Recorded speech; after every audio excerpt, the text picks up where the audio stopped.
It wasn't meant for us to be a part of a crew, a part of being around 1,000 different people. It wasn't meant for us to have 10, 15, 20 friends. He called you and he separated you for a reason. He gave you that wisdom for a reason.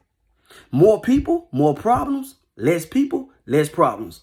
And people add on to the problems of their life by being, crowded, by being attached to certain people, family and friends. Because ain't no certain person that's excluded from this. When God separating you, then he's separating you. Because we already know that all blood ain't thicker than water. So we're going to have to separate ourselves from some of our family too. That's causing you to, hindering your growth. And we be holding ourselves back because guess what?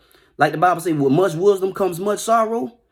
It's two ways. It's two avenues I can go with that. We know that we gonna hurt a little bit more because of the wisdom that God gave us. So we gonna see things a little bit more. We gonna feel things a little bit more. We gonna hurt a little bit more because we understand things. We care about people more. We care about situations more. We have more compassion, all that stuff. But you also can hurt yourself by still living how you was living, by being stuck around the people you were stuck around and still doing the things you do. So God sit back and say, okay, now you doing that right there. I called you for a reason. I separated you for a reason. So you ain't gonna change? All right, bet. And that's why people, because the more we have from God, the more we gonna be required to do right. Now you take that on the flip side, right? I'm gonna say this right here. You got people with 6, 7, 10 friends.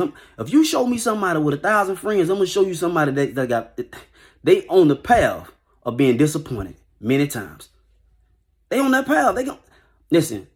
When I be seeing people, not only judgment type stuff, but when I see people with 7, 8 friends, they got a different friend every other week.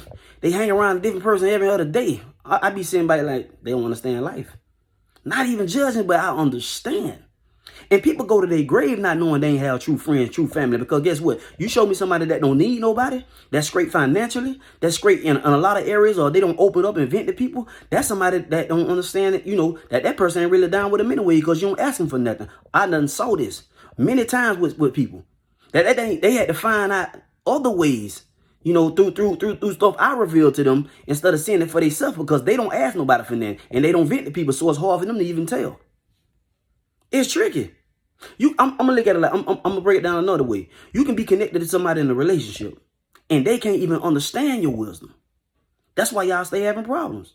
Y'all stay having problems because they can't understand nothing. They don't have a relationship with God, and they don't have the wisdom of God that you have. So y'all always gonna have problems. And like I heard a man say, somebody that don't respect your wisdom, they will never respect your pain. They will never understand your pain. When God called you and separated you and gave you that wisdom, he separated you for a reason. For real.